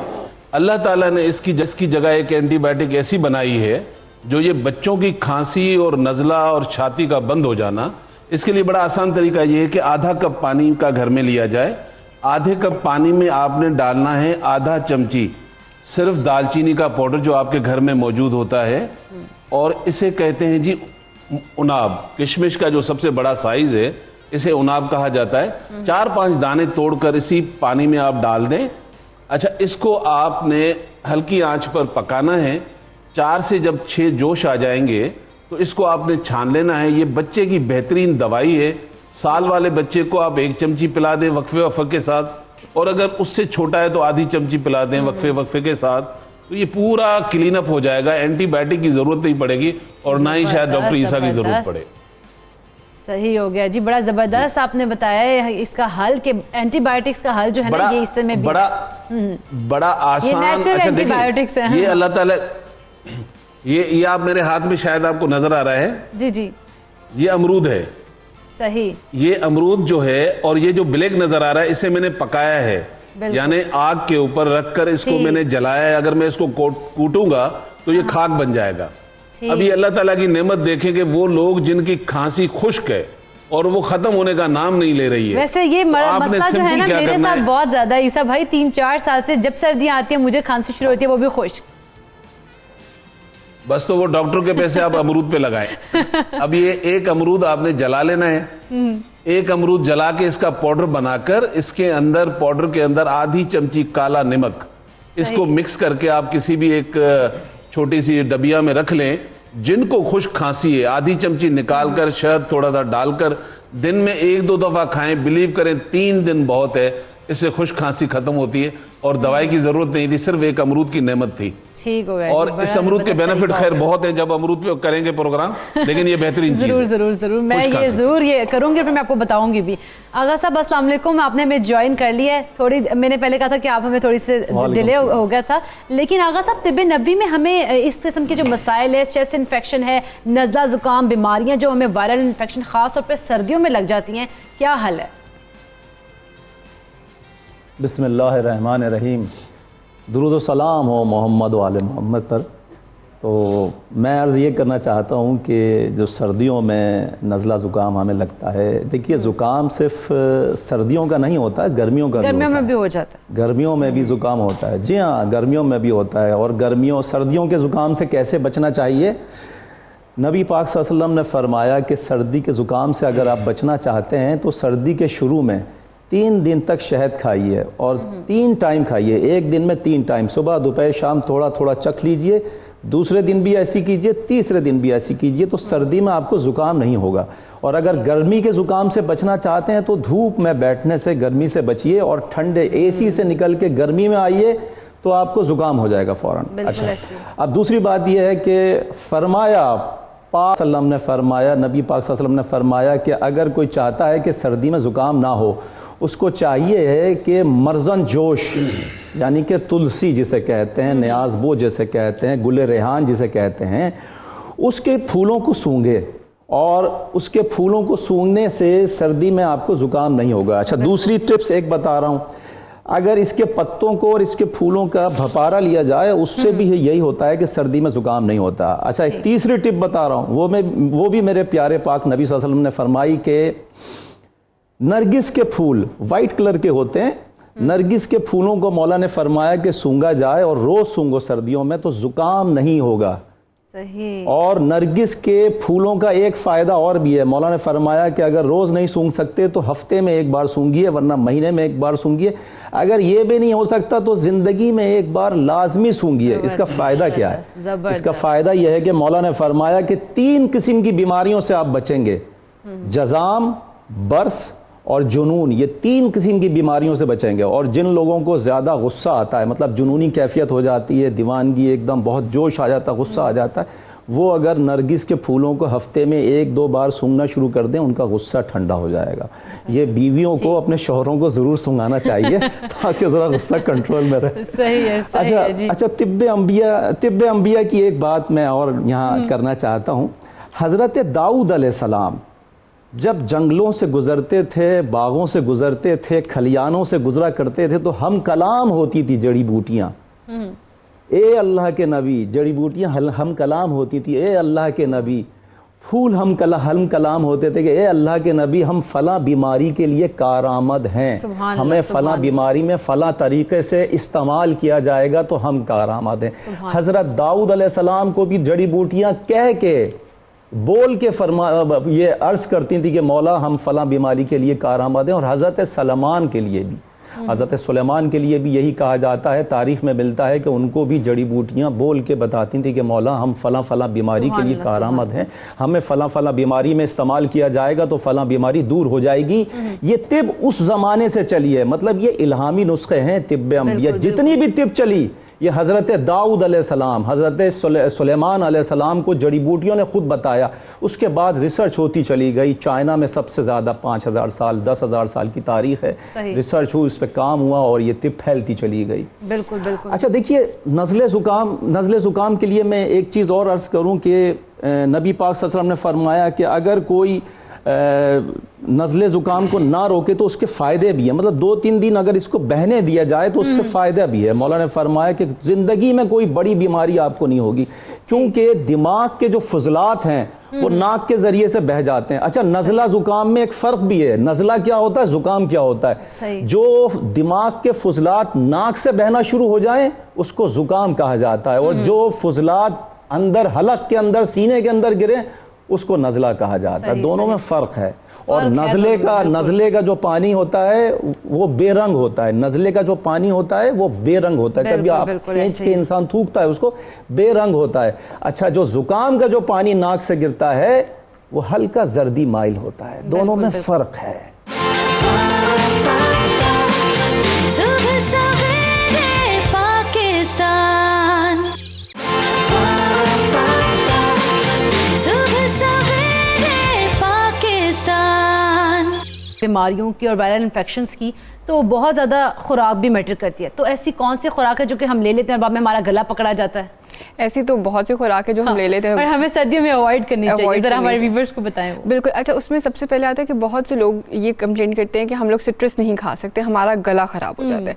तो सिट्रस बेशक आप रॉ फॉर्म में ना खाएं, आप उसका जूस कंज्यूम कर लें। तो कभी भी यानी कि जो आपके हेल्दी फ्रूट्स हैं उनको ये सोच के अवॉइड मत किया जाए कि ये हमारा गला खराब करता है। अमूमन मैं लेमन जब भी रिकमेंड करती हूँ तो पेशेंट यही कहते हैं कि हमारा गला खराब हो जाता है और हम इसका शिकार हो जाते हैं। तो इसी तरह से जैसा इमली है, इमली का पानी बहुत से लोग कंज्यूम नहीं करते कि हमारा गला खराब हो जाता है। तो अगर एक फॉर्म आपको उसकी ख़राब करी तो आप उसको किसी और फॉर्म में बनाकर देख लें। उसकी कोई एक फॉर्म, जैसे वो लिक्विड फॉर्म में आप ले रहे हैं तो आपका वो गला ख़राब करे, लेकिन अगर आप उसको उसकी सॉलिड फॉर्म में ले लें या आपको किसी सैलड के ऊपर डाल के ले लें तो आपको उससे इशू नहीं होगा। लेकिन यहाँ पर मैं एक चीज़ बताना चाहूँगी कि जब ये मसला हमें हो जाता है, हमें ये तो पता है कि हमने ये चीज़ें अवॉइड करनी है, लेकिन जब ये मसला हो जाता है लोग एंटीबायोटिक्स लेना शुरू कर देते हैं। अच्छा, अब एंटीबायोटिक्स का एक बहुत बड़ा नुकसान ये है कि हमारे बॉडी के अंदर, हमारे स्टमक के अंदर एक गुड बैक्टीरिया होता है। बिल्कुल। एंटीबायोटिक्स क्या करते हैं कि वो गुड बैक्टीरिया को भी खत्म कर देते हैं। वो जुकाम वाला बैक्टीरिया वायरस तो खत्म कर ही रहे होते हैं, लेकिन गुड बैक्टीरिया भी खत्म कर देते हैं। उसमें ये होता है कि हमारी स्टमक इम्यूनिटी और वीक हो जाती है। जुकाम तो ख़त्म हो जाता है लेकिन स्टमक इम्यूनिटी इटसेल्फ ख़त्म होना शुरू हो जाती है और पेशेंट्स उसमें फिर गुड बैक्टीरिया बनाने वाले फूड्स नहीं कंज्यूम कर रहे होते, सिर्फ मेडिसिन के ऊपर होते हैं और गुड बैक्टीरिया खुद ही ख़त्म होता जा रहा होता है। तो उसके लिए पेशेंट्स को करना चाहिए कि वो अपनी डाइट में ऐसी चीज़ें शामिल करें जो प्रीबायोटिक्स और प्रोबायोटिक्स बनाने में हेल्प आउट करें। अब प्रीबायोटिक्स के सोर्सेज हमारे पास आ जाते हैं जिसमें केला है, स्ट्रॉबेरीज़ हैं। इसके अलावा हमारे खानों में डेली जो लहसुन है, जो अनियन है, प्याज है, वो डेली यूज़ हो रहा है, उसमें भी प्रीबायोटिक्स की अच्छी मिकदार मौजूद है। इसके अलावा प्रोबायोटिक्स हमारे पास दूध में, दही में बहुत अच्छी अमाउंट में मौजूद है। तो जो लोग एंटीबायोटिक्स मेडिसिन की फॉर्म में ले रहे हैं उनको अपनी डाइट में प्रीबायोटिक्स और प्रोबायोटिक्स को नेचुरली ज़रूर शामिल करना चाहिए, क्योंकि अगर वो उनको शामिल करेंगे तो उनके बॉडी बैलेंस में रहेगी। बिल्कुल। इवन मैं तो ये भी रिकमेंड करती हूँ कि आप एंटीबायोटिक्स बेशक मेडिसिन की फॉर्म में मत लें, आप नेचुरल एंटीबायोटिक्स अपनी डाइट में एंट्री करें, जिसमें हनी एक बहुत बड़ा अच्छा एंटीबायोटिक है हमारे पास। हनी के अलावा जिंजर, जिसको अदरक कहते हैं, उसमें हमारे पास जिंजरोल्स प्रेजेंट होते हैं कि जो हमारी बॉडी में ना तो वायरस को आने देते हैं और अगर वायरस आ गया तो इवन आप उसके बाद भी जिंजर टी यानी कि अदरक की जो चाय है वो कंज्यूम कर सकते हैं, क्योंकि वो फर्दर वायरस की, बैक्टीरिया की रेप्लिकेशन को, उसको फर्दर प्रोड्यूस होने से वो रोकता है।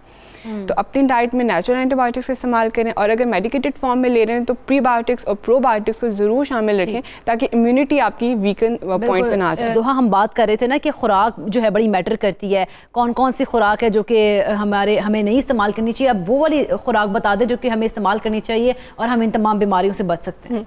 अच्छा, स्पेसिफिकली जैसे आपने पहले पूछा कि कौन सी खुराक इस्तेमाल नहीं करनी चाहिए, उसमें तो यही होता है कि जो पेशेंट्स, जो लोग जिनको जो चीज़ें सूट नहीं करती उनको अवॉइड कर लेना चाहिए। लेकिन जिससे मैंने बताया कि जिस उसके सॉलिड में नहीं करती तो वो लिक्विड में उसका फॉर्म चेंज करके देखें, हो सकता है कि आपको वो सूट कर जाए। इसके अलावा जैसे मैंने हाइजीन का बताया तो हाइजीन को सबसे पहले मेक श्योर कर लें, क्योंकि जब खाना आपका साफ नहीं होगा तो आपके अंदर वायरस और बैक्टीरिया ऑटोमेटिकली इंस्टेंट वे में चले जाएंगे। अच्छा, अब उनसे बचाव कैसे है? सबसे पहले ये कि अगर आपकी इम्यूनिटी, कुव्वत मुदाफ़ियत अच्छी है तो अगर वायरस अंदर जाता भी है तो आपकी बॉडी का नेचुरल डिफेंस मैकेनिज्म फास्ट होना चाहिए, इतना ताकतवर होना चाहिए कि वो खुद ही फाइट अप कर ले, आपको मेडिकेशन की ज़रूरत ना पड़े। अब उसमें ये होता है कि अगर हमारी बॉडी के अंदर प्रोटीन रिक्वायरमेंट पूरी है तो आपकी बॉडी की इम्यूनिटी स्ट्रांग रहेगी। बहुत से लोग आपने देखा होगा वेजिटेरियन है, कुछ लेक्टो ओवन होते हैं यानी कि सिर्फ सब्जियों पे रहेंगे, कुछ सिर्फ दूध लेते हैं और साथ सब्जियां लेते हैं, लेकिन वो मीट प्रोडक्ट्स कंज्यूम नहीं करते।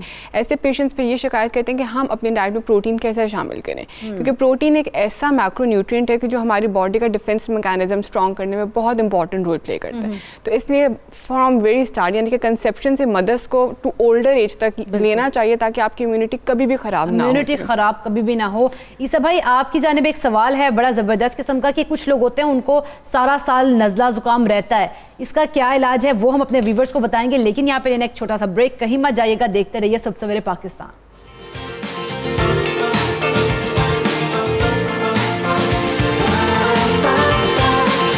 सुबह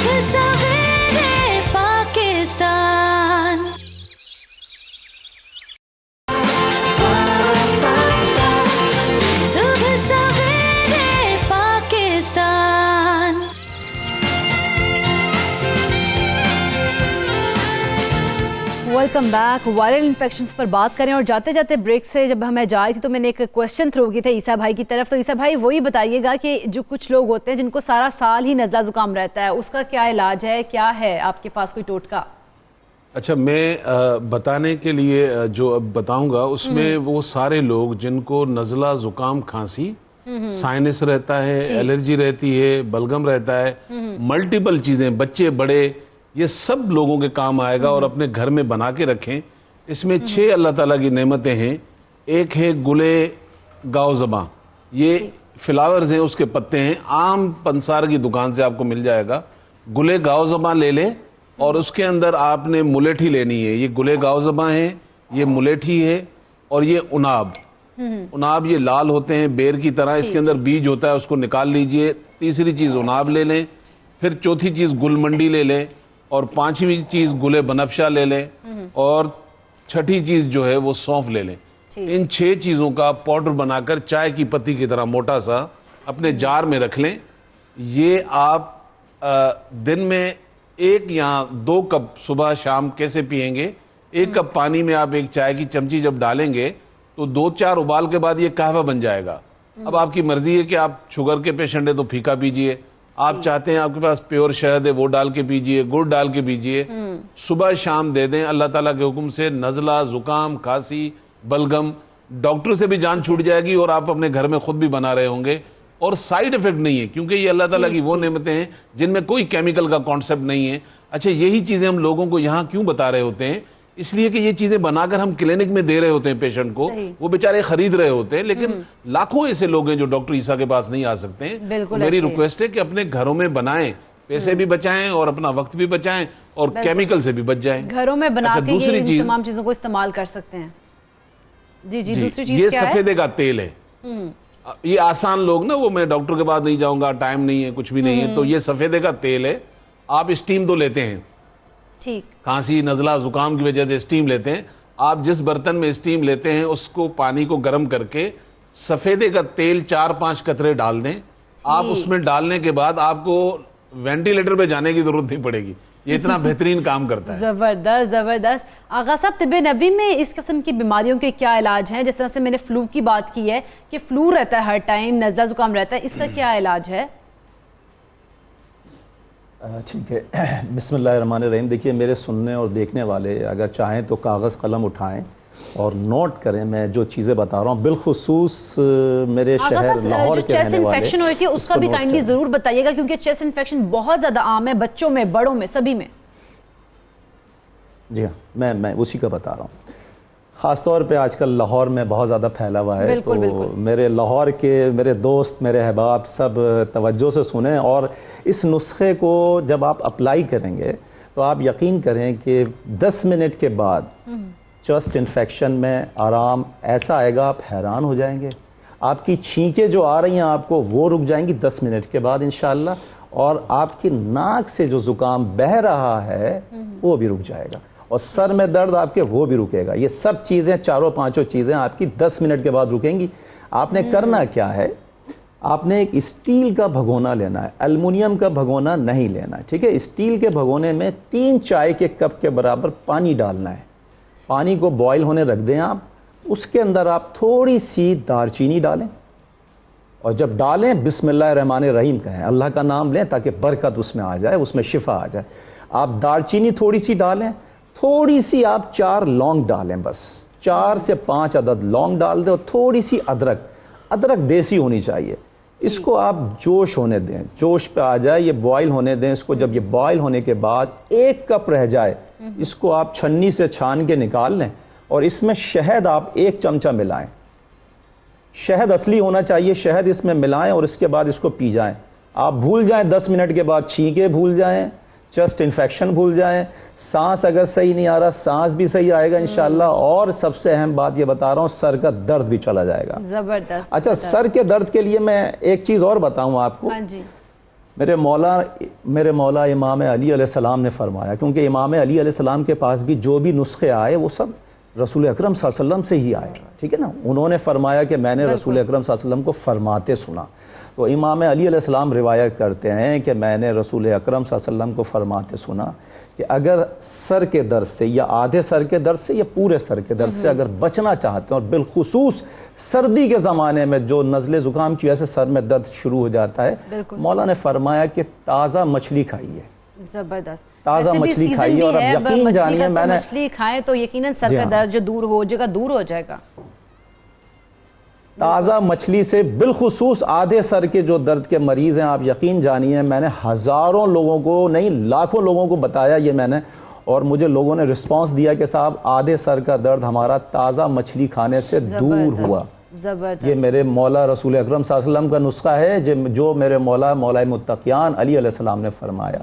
इसको फॉलो किया जाए, बहुत आसान नुस्खे हैं। अच्छा, एक चीज़ मैं और बताता हूँ, ये जिन लोगों को एलर्जी का नज़ला है वो भी इससे जाएगा जो मैंने नुस्खा बताया, और एक नुस्खा और बता रहा हूँ, जिनको एलर्जी होती है, पूरे साल नज़ला रहता है, तंग रहते हैं, परेशान रहते हैं, उनके लिए है कि सिर्फ 3 रातें एक जोशांदा बनाएं। वो जोशांदा क्या है, सिर्फ एक चीज़ से, कलौंजी 2 टीस्पून कलौंजी, वो भी स्टील के भगोने में 2 कप पानी लीजिए, उसमें 2 टीस्पून कलौंजी डालिए, उसको जोश दीजिए। जब वो 1 कप बच जाए उसको छानिए और रात को सोने से पहले 1 कप पी लीजिए। 3 रातें पीना है। 3 रातों के बाद ये एलर्जी वाला नज़ला आपका तकरीबन 6 से 8 महीने, और किसी का तो साल भर, पूरे साल नहीं। कॉलर हमारे साथ हैं मुबारक अली, उनको भी शामिल गुफ्तगू कर दिया। अस्सलाम वालेकुम।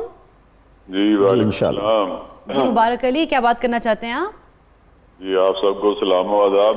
मेरे भाई जो तिबे नबवी के हवाले से बात कर रहे हैं, इन्होंने पहले हजरत सुलेमान अलैहिस्सलाम और हजरत दाऊद अलैहिस्सलाम के बारे बात की कि जड़ी बूटियां उन्हें खुद बताती थी कि हम फलां बीमारी के इलाज के लिए।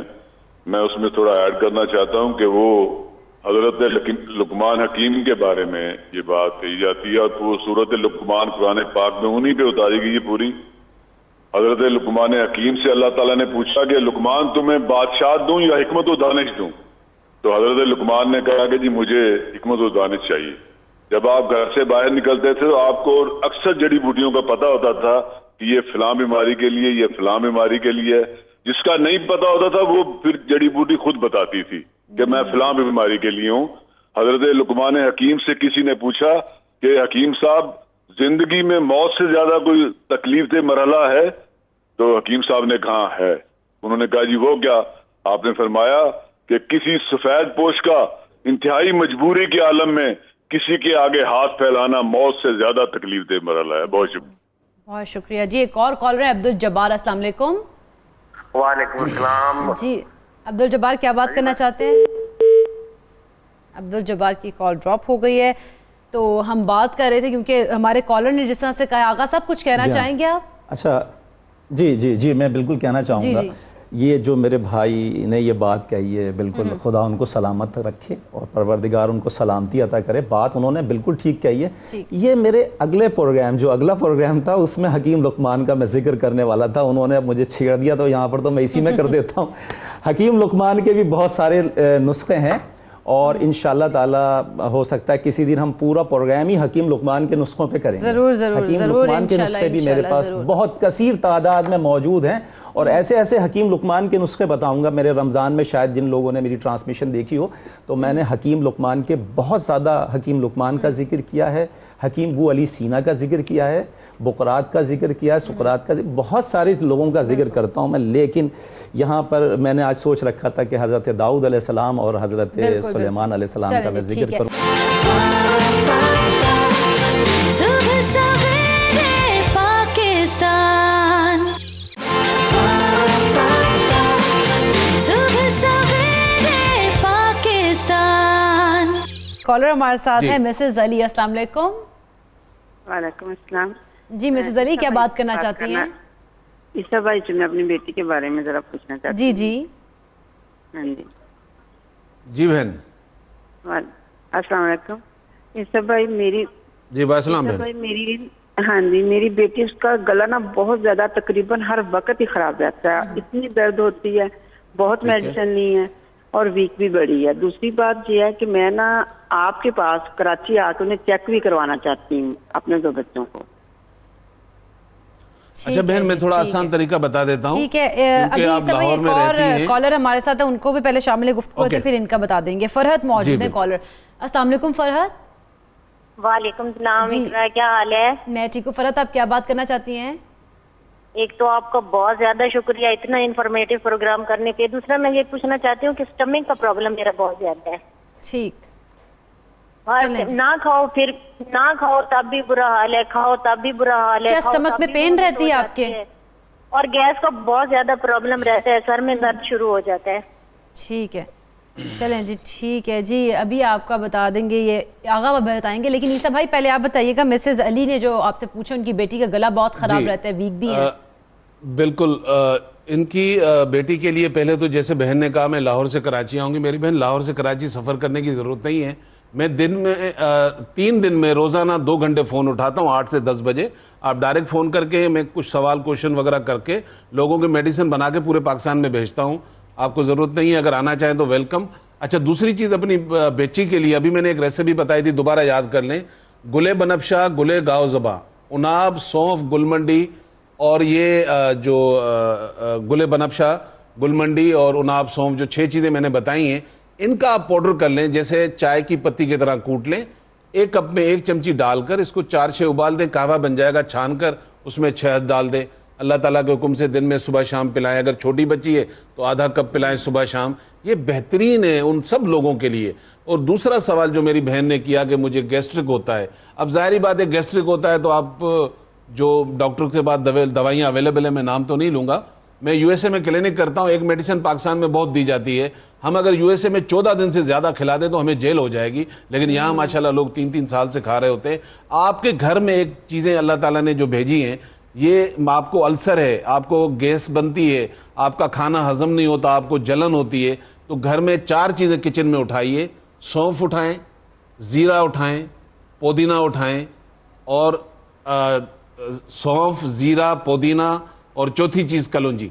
ये 4 चीज़ों का आप पाउडर बना लें, अपने घर में रख लें। आधी चमची सुबह शाम खाने से पहले ले लें।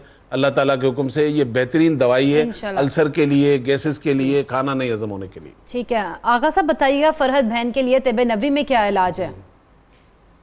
देखिए, मेरे मौला रसूल अकरम सल्लल्लाहु अलैहि वसल्लम ने फरमाया कि अमरूद की शक्ल मौला ने फरमाया खुद मैदे जैसी है।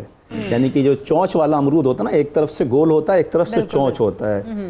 प्यारे पाक नबी सल्लल्लाहु अलैहि वसल्लम ने फरमाया कि इसकी शक्ल खुद मैदे जैसी है, मैदे के तमाम बीमारियों को दूर करता है, मैदे के तमाम मसाइल को हल करता है। लेकिन इसको खाने का तरीका है, ये फल हर खाना खाने के बाद 2 अमरूद आप ले लीजिए और जहाँ डंठल लगा होता है उस मुकाम को अच्छी तरह धोइए, क्योंकि मौला ने फरमाया कि जहरीले जरासीम वहाँ होते हैं, हमारी आंख उसको देख नहीं सकती। हर फ्रूट को खाने से पहले अच्छी तरह धोइए और जहाँ डंठल होता है उसको अच्छी तरह धो के काट के फेंक दीजिए। उसके बाद उस अमरूद को आप खा लीजिए और खाना खाने के बाद पानी मत पीजिए। आप सिर्फ अमरूद 2 खाइए खाना खाने के बाद। आप देखिए, आप दूसरे दिन आप इतना फ़र्क महसूस करेंगे कि मैं आपसे कहूं कि आप शायद ताहयात इस नुस्खे को भूल नहीं सकेंगे। आपका मैदा इसी से सेट हो जाएगा खाली। अच्छा, दूसरी चीज़ एक और चीज़ की भी बात हो रही थी, गले की तकलीफ की बात हो रही थी। तो रसूल अकरम सल्लल्लाहु अलैहि वसल्लम के पास एक शख्स आया कि उसने कहा, मौला मेरे गले में बड़ी शदीद तकलीफ है। तो मौला ने उससे फरमाया कि तुम्हें चाहिए कि गाय का दूध गर्म करो और उसको पियो, लेकिन उसमें ना शक्कर मिलानी, ना चीनी मिलानी, ना शहद मिलाना, कुछ नहीं मिलाना, सिर्फ गाय के दूध को, भैंस का नहीं होना चाहिए, गाय का दूध होना चाहिए। ये आपकी तसल्ली और तशफ़ी होनी चाहिए कि गाय का दूध है। गाय के दूध को जोश दें, उसको आप 2 से 3 टाइम पिएं। आप यकीन करें पहले दिन आपके गले को आराम आना शुरू हो जाएगा माशाल्लाह। इंशाल्लाह। ये आगा साहब ने अमरूद, ओके, एक कॉलर है, नहीं आप कॉलर ले लें फिर मैं। अस्सलाम वालेकुम हुमैरा। जी बिल्कुल। अस्सलाम वालेकुम। वालेकुम अस्सलाम। हुमैरा, क्या बात करना चाहती हैं? जी, मैंने आगा साहब से 2 सवाल करने हैं और ईसा साहब से ये करना है। जी, आगा साहब से कहें कि ये एच पाइलोरी है बहुत अरसे से और वो ठीक नहीं होता, बड़ी एंटीबायोटिकें खा ली हैं मगर सही नहीं हो रहा। और दूसरा, ये कॉन्स्टिपेशन जो शुगर पेशेंट्स को हो जाती है अक्सर, तो उसके लिए भी कुछ बता दें। और ईसा साहब से पूछना है कि मेरी वालदा का उल्टा हाथ ना सूज जाता है अक्सर। जी, हमने कोलेस्ट्रॉल के टेस्ट करवाए हैं, वो तो अल्हम्दुलिल्लाह सही है उनके, मगर समझ नहीं आ रहा कि लेफ्ट हैंड में क्यों स्वेलिंग हो जाती है। ठीक है जी, अभी बता देते हैं एक और कॉलर है बहावलपुर से, अब्दुल जब्बार। अस्सलाम वालेकुम। वालेकुम सलाम। सर भाई मैंने ईसा भाई से बात करनी है। जी जी करें। जी भाजी मैंने पूछना था कि मेरी बेटे को ना मोशन बहुत लग रहे हैं, तो उसको खून की भी कमी है। ठीक, चलें जी अभी बता देते हैं। तो ईसा भाई पहले आप बता दें कि एक तो मोशन बच्ची को लग रहे हैं बहुत ज्यादा। अच्छा, ये अमरूद जिसकी अभी बात हो रही थी, ये अल्लाह ताला की बड़ी नेमत है।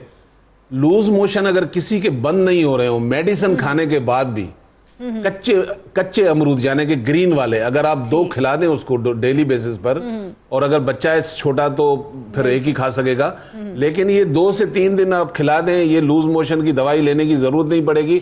अगर कॉन्स्टिपेशन हो जाए, मैदे की खराबी हो जाए, तो फिर पक्का हुआ अमरूद, ये ध्यान में रखिएगा, कच्चा उसको नहीं खिलाइएगा। पक्का हुआ तो अल्लाह ताला की ये मेडिसिन आपके पास मार्केट में अवेलेबल है, आप इसको खरीद लें। और सेकंड, जो हमारी बहन ने कहा कि हमारी वालदा का जो हाथ है वो थोड़ा सा स्वाइल कर जाता है, इसके लिए आप क्या करें, सरसों का तेल ले लें, 1 कप सरसों का तेल लेकर और उसमें 1 टेबल स्पून कलौंजी का पाउडर डालकर हल्की आंच पर इसको पकाएं, और इतना पकाएं कि कलौंजी इसके अंदर जल जाए। उसके बाद जब ये ठंडा हो जाए तो किसी बोतल में डाल लें, और उसके बाद उस हाथ पर या कहीं भी स्वाइलिंग है, दर्द है, तो इसका हल्का हल्का सा मसाज कर लें, और उसके बाद एक कपड़ा लपेट दें, तो अल्लाह ताला ने चाहा पेन भी खत्म होगा और स्वाइलिंग भी उतर जाएगी। ठीक हो गया। आगा साहब आप बताइएगा कॉन्स्टिपेशन का तिब्बे नबवी में क्या इलाज है? देखिए, रसूल अकरम सल्लल्लाहु अलैहि वसल्लम के पास ख़वातीन आन के ये कंप्लेन करती थी कि मौला हमें ये, क्योंकि हर किस्म के लोग, हर किस्म के पेशेंट आते थे। जब ख़वातीन ने कभी आन के ये जिक्र किया अपनी बीमारी का कि मौला हमें कब्ज़ की शिकायत है, तो रसूल अकरम सल्लल्लाहु अलैहि वसल्लम ने उनसे फरमाया कि सनाए मक्की आप खाएँ। सनाए मक्की का पाउडर अब आजकल मिलता है बहुत आराम से। सनाए मक्की का पाउडर आप उसको 2 टेबल स्पून और 2 टीस्पून आप जोश दें, 1 गिलास पानी में जोश देने के बाद उसको उतारें, छान कर वो पी लें आप देखें आपका इससे मसला ये हल हो जाएगा इंशाल्लाह। अच्छा, दूसरा तरीका, वो जो सूजन वाला मामला है, वो इंजीर खाएं आप, हर 2 दिन के वक्फे से 7 दाने, और भिगो के खाएं उसको, रात को भिगो दें, सुबह खा लें, आपके वरम और सूजन खत्म हो जाएगा। दूसरा एक और तरीका बताता हूँ, ये जो ऊँटनी का दूध होता है, अगर इसको आप ताज़ा बिल्कुल फ्रेश ले लें, इसको बॉईल नहीं करना है, फ्रेश ले लें और उसी वक्त पी लें आप 5 से 10 मिनट के अंदर, उससे भी हर किस्म का वरम चला जाया करता है। ठीक हो गया जी। वैसे इस किस्म के जो टोटके हैं और इस तरह के इलाज, हमें यकीनन इससे इलाज का फ़ायदा होता है बड़ा ज़्यादा। जोहा, अभी हम लोगों ने देखा कि जैसे गले की इन्फेक्शन तो होती है, चेस्ट इन्फेक्शन होती है, टॉन्सिल्स बन जाते हैं, बहुत ज़्यादा इशू है टॉन्सिल्स का बच्चों में ख़ास तौर पर। तो वो टॉन्सिल्स क्यों बन जाते हैं और उसका क्या ट्रीटमेंट होता है? टॉन्सिल्स हो सकता है कि आपकी फैमिली के अंदर जेनेटिक्स में आपका आ रहा हो इशू, बेसिकली होता है इस वजह से। अगर आपकी फैमिली में तो आपको इसका रिस्क जो है वो बढ़ सकता है, या बॉडी के अंदर कोई ऐसा वायरस आ गया, कोई ऐसे बैक्टीरिया आ गया जो टॉन्सिलाइटिस करवा देता है। जब उसके इन्फेक्शन होगी तो ऑब्वियसली वो स्वेल करेगा। बिल्कुल, तो वही बात आ गई कि अपनी इम्यूनिटी स्ट्रॉन्ग करनी है, ताकि टॉन्सिलाइटिस वाला जो वायरस है वो अगर आपको टॉन्सिलाइटिस करवा रहा है, टॉन्सिल्स के इन्फेक्शन करवा रहे हैं, तो वो उसे वो ना करवा सके। जिससे मैं पहले बता रही थी कि हमारे पास कुछ वेजिटेरियन लोग आते हैं जो प्रोटीन वाली चीज़ें नहीं ले रहे होते, तो ऐसा है कि हमारे पास प्रोटीन एक ऐसा मैक्रोन्यूट्रिएंट है जो वेजिटेबल्स में भी है और एनिमल्स में भी है। तो जो लोग सिर्फ सब्जियां लेते हैं, गोश्त वाली चीज़ें नहीं लेते, उनको अपनी डाइट के अंदर बीन्स को, जिसमें रेड किडनी बीन्स हैं, वाइट किडनी बीन्स हैं, चिक पीस जिसको हम चने कहते हैं, काले चने हैं, सफ़ेद चने, वो शामिल करें। लेकिन अगर वो मीट प्रोडक्ट्स ले सकते हैं तो उनको अपनी डाइट में डेली 1 एग, मीट के एक क्वांटिटी हम रिकमेंड करते हैं कि वो हर पेशेंट के अकॉर्डिंग होती है। कुछ पेशेंट को जैसे किडनी डिसऑर्डर्स होते हैं, उनको हम प्रोटीन थोड़ी से कम कर देते हैं, लेकिन हर पेशेंट के अपने रिक्वायरमेंट के अकॉर्डिंग हम उनको प्रोटीन डेली बेसिस पे कुछ ग्राम ज़रूर रिकमेंड करते हैं, ताकि उनकी बॉडी जो है वो अपना डिफेंस खुद कर सके। इसके अलावा जैसे हमें पता है लेक्टो ओवन कुछ लोग होते हैं कि जो लोग सब्जियाँ और दूध कंज्यूम करते हैं लेकिन वो गोश्त कंज्यूम नहीं करते, तो जो दूध है वो भी प्रोटीन का एक बहुत रिच सोर्स है।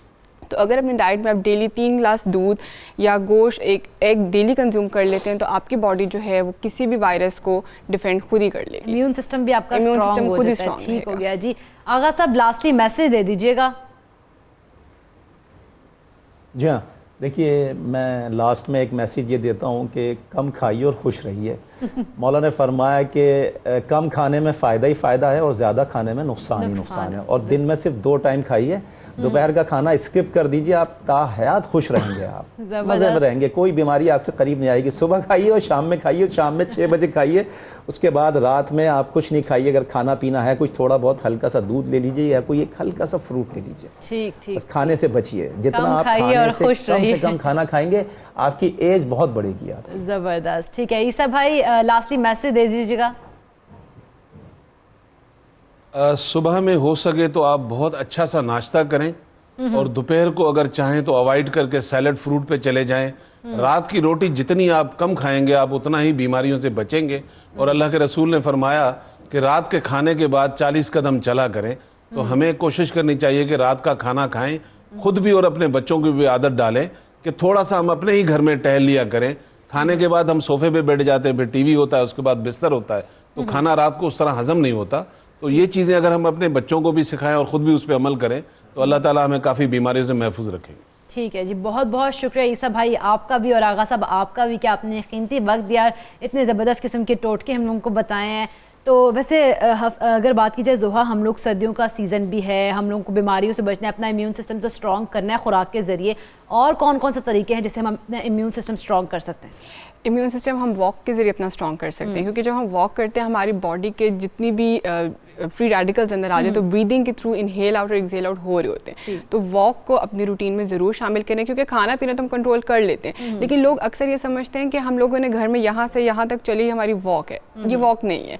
वॉक ये चीज़ है कि जब हम अपनी बॉडी को पूरा एक ऑर्डर देते हैं कि ये टाइम हमारे अपने लिए और इसमें हमने इतना टाइम ये काम करना है। वॉक हरगिज़ यानी कि कप उठाकर यहाँ रख दे ये थोड़ी सी वॉक है, ऐसा नहीं है। अपने लिए डेली 10 से 15 मिनट का वॉक का टाइम मामाएं होती हैं, कहती हैं हमारी तो सारा दिन ही वॉक होती है, भागम भाग होती है। यही बात है, वो वॉक नहीं है। वॉक वो है कि जब आपकी बॉडी स्पेसिफिकली वो काम कर रही है। तो डेली वॉक को ज़रूर शामिल करें, चाहे सुबह के वक्त कर लें या चाहे रात के खाने से पहले कर लें, तो आपके लिए बहुत बेनिफिशियल है, जिससे आपकी इम्यूनिटी भी स्ट्रॉन्ग रहेगी, आपका बॉडी वेट भी नॉर्मल रहेगा और बहुत सी बीमारियों से आप बच भी सकेंगे। ठीक है, लास्टली हमारे व्यूवर्स के लिए मैसेज दे दें बस। लास्टली मैसेज ये मैं देना चाहूँगी कि अपने एक तो खाने पीने के वक्त को सबसे पहले मैनेज करें, उसके बाद पोर्शन साइज का आपने खाना कितना कंज्यूम करना है उसको मैनेज करें, और उसके बाद फिजिकल एक्टिविटी। पूरा दिन बैठे रहने की बजाय अपने लिए ज़रूर वक्त निकालें, ताकि ये जब तीनों चीज़ें आपके साथ होंगी तो आप हर बड़ी किस्म की बीमारी से या छोटी बीमारी से आप बच सकेंगे। बिल्कुल बिल्कुल, अपने लिए वक्त बहुत ज़्यादा है कि आप निकालें, बहुत ज़रूरी है। जोहा आपका बहुत बहुत शुक्रिया कि आपने इतनी अच्छी अच्छी टिप्स हमारे व्यूवर्स को बताए हैं। यकीनन हमारे व्यूवर्स इन टिप्स के ऊपर अमल करेंगे तो हेल्दी रहेंगे और अपने सारे काम जो है ना टाइम पे कर लेंगे। तो प्रोग्राम का वक्त हुआ है ख़त्म। प्रोग्राम का फीडबैक ज़रूर दीजिएगा। कल फिर 9 से 11 आपसे मुलाकात करेंगे। कल तक के लिए मुझे दीजिए इजाज़त। अल्लाह हाफ़िज़।